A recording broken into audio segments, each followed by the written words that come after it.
সারা দেশ থেকে এখন যা দাবি আসছে, ডক্টর ইউনূস সাহেব অবশ্যই থাকা উচিত এবং এই দেশের এই ক্রান্তিকালে জাতীয়ভাবে দেশের সকল সমস্যাগুলো সমাধানের জন্য অবশ্যই ডক্টর ইউনূস থাকা উচিত এবং ডক্টর ইউনূস থাকবেন, আমরা আশাবাদী। দেখেন, বিগত সরকারে দেখছি আমরা পেঁয়াজের দাম দেখেন, আমাদের তরু তরকারি পেঁয়াজের দাম আদার্স মিলে যে বহির্বিশ্বের চাপ, এটা ডক্টর ইউনূসকে ছাড়া কেউ ফেস করতে পারবে না বর্তমান সিচুয়েশন বাংলাদেশের মধ্যে।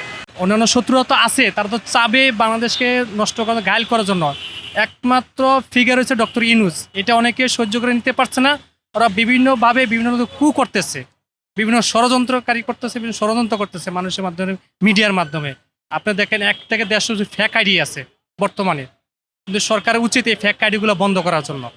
আজকে 17 বছর তো এরকম কেউ বলতে পারে না, কেউ রাস্তায় নামতে পারে না।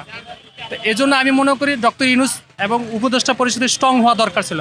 আমরা 111-ও দেখছি যে কীরকম ছিল ফখরুদ্দিন আমলে, এরকম হওয়ার দরকার ছিল। এই জন্য ডক্টর ইউনূসের এই উপদেষ্টা পরিষদকে পুনর্গঠন করা প্রয়োজন।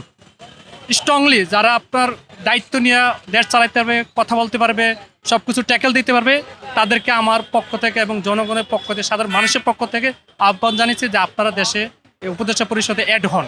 এটা উনি তো বলছে ডিসেম্বর থেকে জুনে, উনি তো একটা কমিটমেন্ট দিছে। তো এখান তো আমার আপনার কোনো কোশ্চেন করার কোনো যুক্তি নাই। উনি বলেই দিছে, বারবার বলতেছে, তা আমরা কেন কোশ্চেন করবো?